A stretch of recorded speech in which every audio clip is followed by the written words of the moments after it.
Hey, welcome to BenUp, where I use my indigenous Igorot roots, adopted American roots, and Catholic roots to navigate through life's messy waters. Finished a great day of fishing today in Louisiana, South Louisiana. I went fishing with my brother-in-law. You know him as Captain J. Yeah, we were out there in Point Au Chien. It was a great day. I got sunburned though. I had my visor on and I had flipped it around. I flipped the visor around because when we were moving from spot to spot, I didn't want the visor to blow off because of the wind. Only at one point I forgot to flip it back, so to cover my face, shade my face. I thought I did that, but I totally forgot to flip it back. And as you can see, as a result, I got this funny looking tan line on my forehead. I've never had that before. And so you can tell there's a big contrast between the sun and the, but I've never seen it like that before. Anyways, I was just thinking about that contrast. And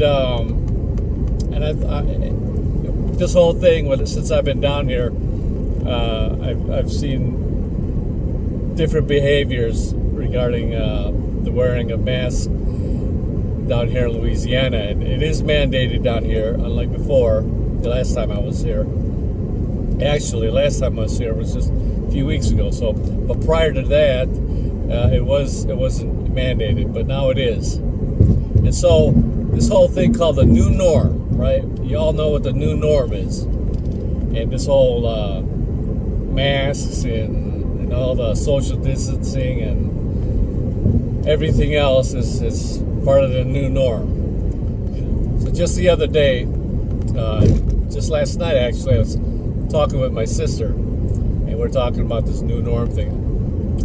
And something crossed my mind. It was like this new norm. I was thinking, can you imagine the new norm?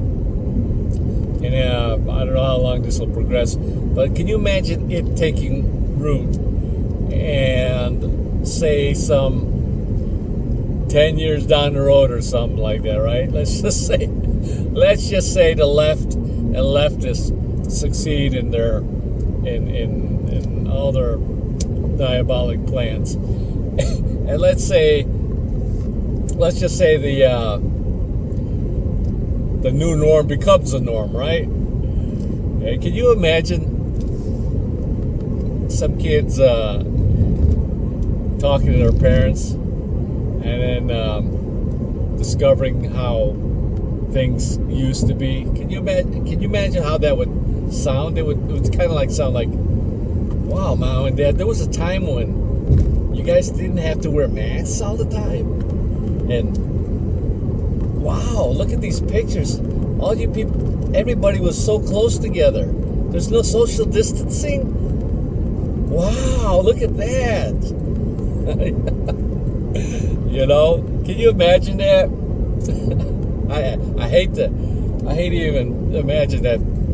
But can you imagine that some kids down the road, this new norm becomes a norm? God forbid it does, right? And we got to keep praying that it doesn't. But it got me to thinking about my Catholic faith and the connection of my roots, my Catholic roots. So I was thinking about how this whole new norm thing,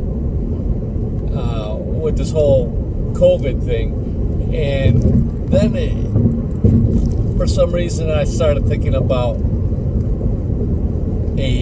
how a change happened in the Catholic Church, which became the new norm, which really took root and became the new norm.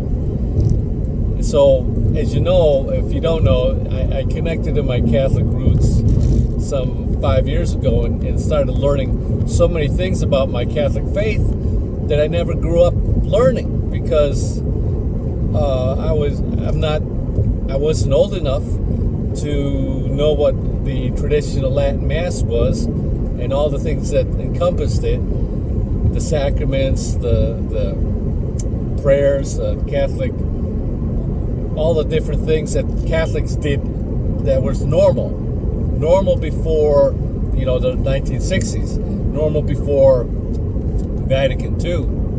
But I was thinking about this whole new norm thing, and I was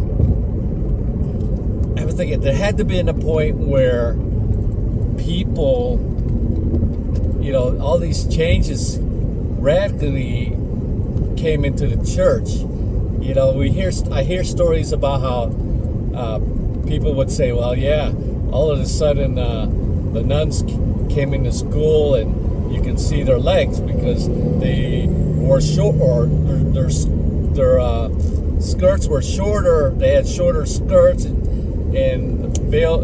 Some of them didn't wear veils. You hear these stories of how people were so used to a normal Catholic life that changed dramatically. Churches being destroyed, gutted out, altars being removed, replaced by these tables that they call altars now. And so, I hear all these things. Obviously, I was too young to experience them. I know my parents experienced it.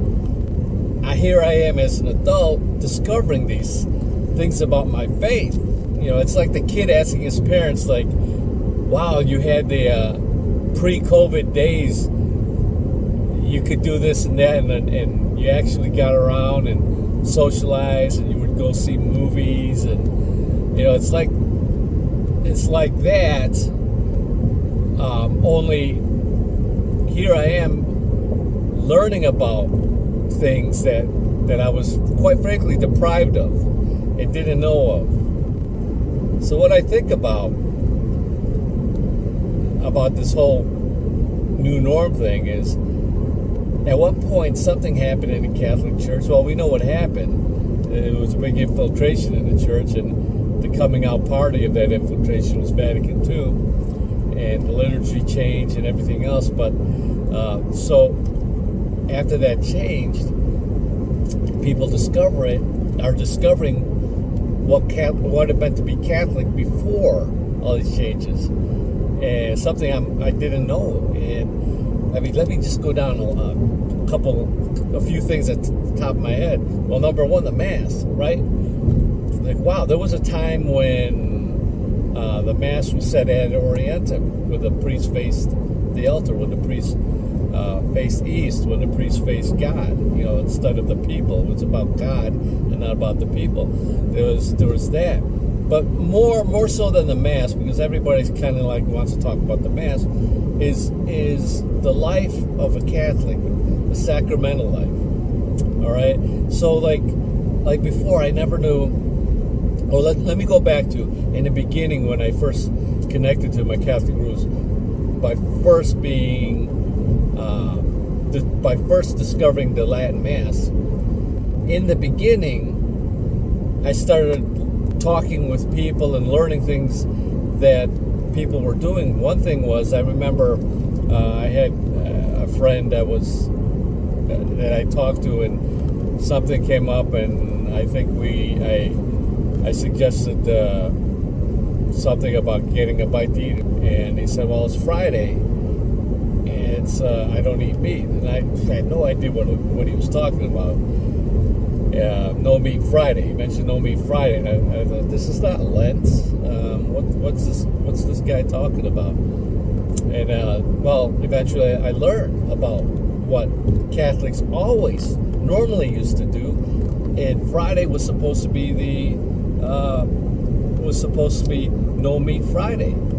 Okay, so they did away with that. And another thing was like Ember Days. I didn't know what Ember Days were.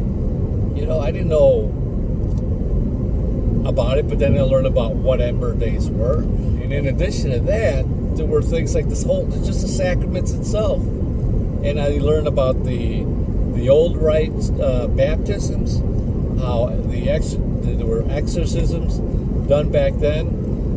People actually believed that the the devil was real back then, and a child at baptism needed the exorcisms that were performed. Then I learned after, not only did it affect, the changes affect baptism, but it affected all the sacraments. And everything kind of got watered down. In addition, not only just the sacraments, how about sacramentals? And, I'm like I learned about the old blessings for holy water, that the holy water these days is nothing compared to the holy water in the old rite, because the holy water in the old rite had actually blessed and exorcised salt, and it was part of the holy water. You don't get that today. Just the other day, I had fortunate opportunity to take a brave young holy priest, a young priest who brought the traditions, the Catholic Church traditions, the old rite, the Latin Mass, to a diocesan church near my sister's house. But I had an interesting discussion with him on the day we went out fishing one time. We were talking about vestments, and one thing that came up was a maniple, which is the thing that they have over their arm, on their forearm, that goes over the forearm. It's like a decorative stole almost, and a lot of people don't even know what that's for. It looks kind of cool. It's hanging on their arm. But we're talking about that, and I mentioned to him about a conference I heard from Father Ripperger, the well-known exorcist and theologian that's very well-known here in America and throughout the world. But he was talking about the maniple one time, and he said, the maniple, the origin of the maniple was really like a sweat towel, or it was to wipe the sweat from the priest, and it was there to remind the priest also that of the hard work that needs to be put forth as a priest, and that hard work is the main thing would be the caring of the souls. Father Ripperger suggested, I believe he said something to the extent that priests today don't know what real hard work is. I mean, priests today are too caught up in the business end of being a priest or a pastor, of the administrative end, of all the other things, and they forget the real purpose of what their priesthood is about. It's all really about the salvation of souls. You take away that maniple, and do you think that maybe just that maniple, when that maniple was there to remind the priests that they have to work hard in the salvation of souls, work hard in the liturgy. It's so much harder for a priest to do the Latin Mass compared to the new Mass. But it's work. That's the kind of work. So if you take that away, it's no wonder. It's just, my guess is, it's no wonder, the way I see it, it's just common sense.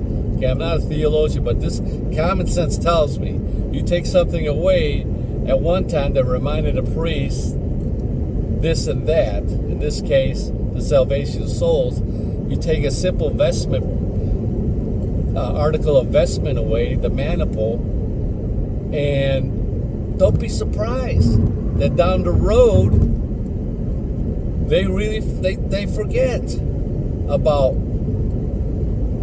what it is, the real responsibility of being a priestess. All right, they get too caught up in the new norm of things, and they forget about what was the normal, and how that normal not only was better for them, but was better for the souls that they cared for.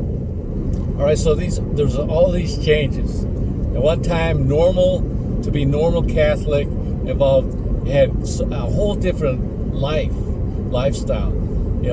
People went to, like, all the things I mentioned, and like at Mass, people would go to confession. There were confession lines before every Mass. Most people wouldn't receive communion if they were not in the state of grace. Whereas, today you see so many people it's like more people receive communion that shouldn't be. And so there's just a big contrast between, before and now. There's a big contrast. It's like the contrast on the sunburn, It was a big contrast. The new norm had a big contrast with what was normal at one time.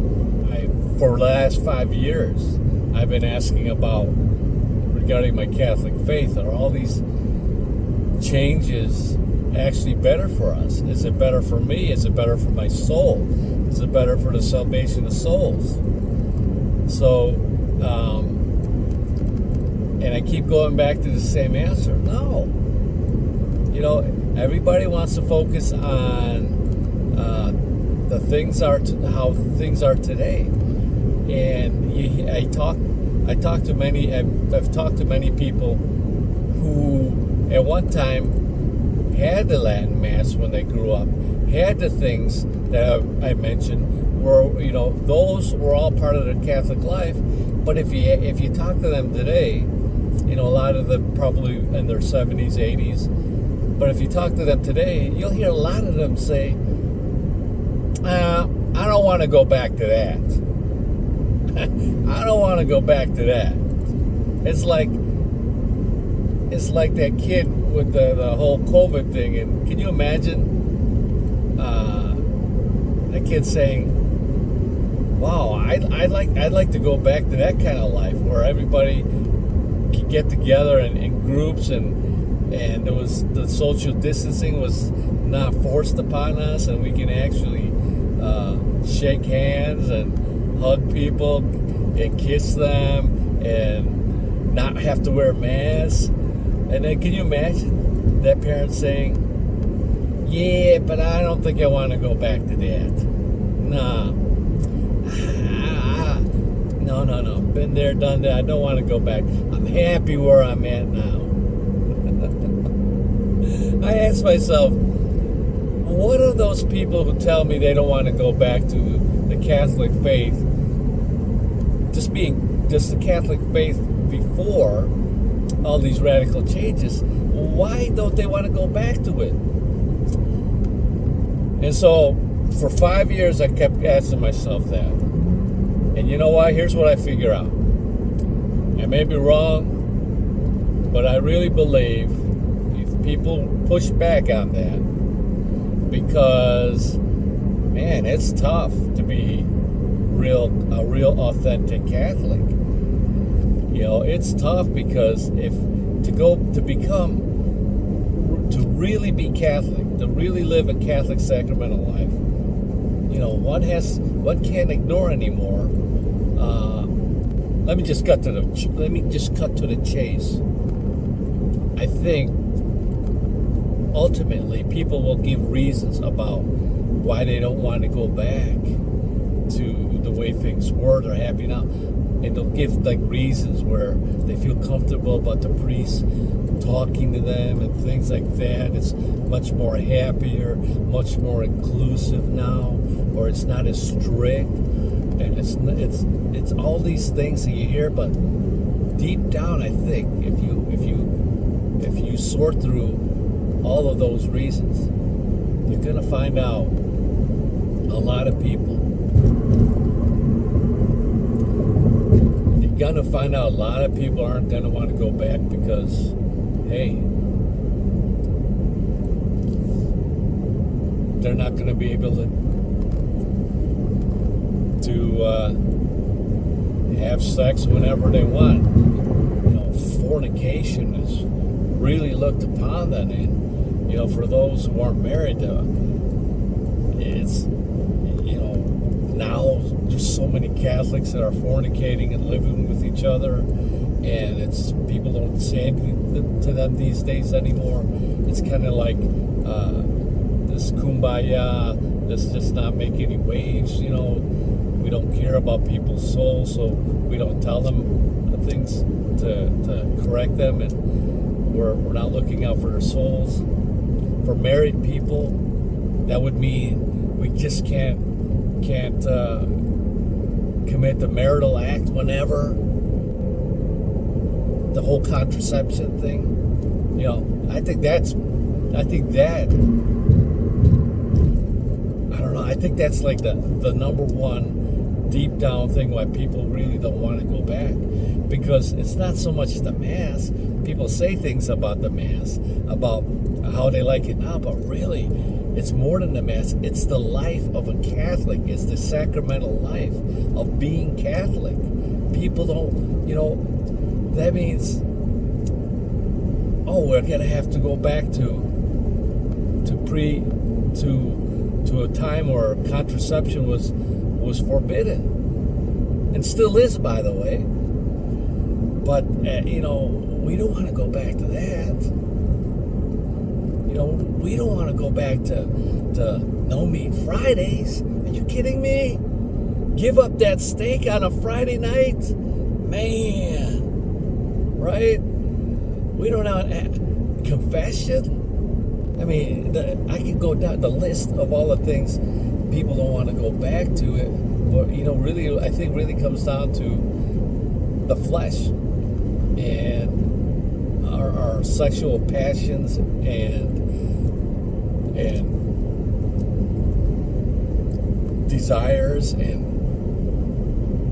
people just don't want to go back to that. The new norm, right? The new norm actually took root in the Catholic Church, and everybody accepted it, including my parents, so many people. And that's why I get it now, that there's so much pushback. There's so much pushback by priests and bishops, by the church herself, by the prelates. They don't want to go back. It's they want us to just accept the new norm. And I'll accept the new norm if the new norm were really, really had its best interest for my soul. But I tell you, with so many things taken away, and with so many things I've been deprived of, it makes it so much harder these days, especially in this society, to be in that state of grace, to be in that state of grace that we need to be in when we die. It's just so much harder to get to that state of grace when you're deprived of so many good things that were given by God, given by the church to help us. Our sacraments, the sacramentals. So, that's what goes through my head is all the time is, this whole thing about old right, new right, the way things were done before, the way things are done now in my Catholic faith. You know what? Tell me why we had to remove this, why we had to take this prayer out, why these prayers had to come out in Mass, why we had to stop doing this, doing that. And tell me, by taking those things away or watering them down even, is that going to help me get to a state of grace and maintain that? So, you know what? I am going back. I'm going back. So, all y'all out there who are happy where you're at and all that, you know what? Stay happy, but it's not this guy. Not this guy. I need all the different things that the Holy Mother Church provides for us to help us get into a state of grace and then stay in a state of grace. I need that. I don't need the contrast. I don't need this contrast that you see on this sunburn, the suntan, this sunburn I got on my forehead. I don't need that, because the Catholic faith is the Catholic faith. People talk all the time about it's supposed to evolve and change, and you know what? Christ Christ's teachings, his deposit of faith. That one deposit, it's the only deposit. We can't add to that, and we can't take away from that. We need to just get our focus off the new norm and get back to what was normal, to the normal, to what was always Catholic. Anyways, that's what came to mind, when I was thinking about the new norm. All right, you can have your new norm. I'll stick with the normal. All right, what was always normal. Okay, you can have the new norm if you're happy with the new norm. If you like wearing this mask, even when you're out and nobody's around you, and you're out, and the nearest person to you is 1 mile away, and you want to wear that mask, wear that mask, okay? If it's gonna make you feel more safe, go ahead. All right? Not this guy. All right.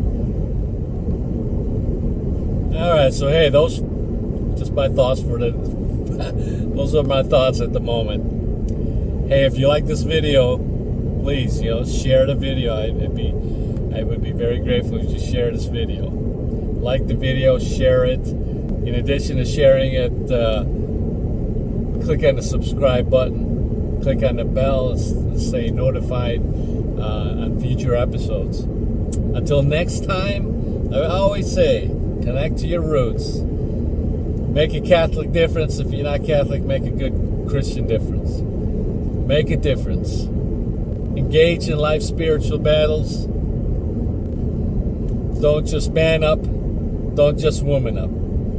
Be like St. Benedict and BenUp. God bless you. Hey, this is Rex. If you like this video, please give me a thumbs up, hit the like button, and subscribe. And don't forget to hit the bell button too so you get notified on future episodes. So until next time, God bless you.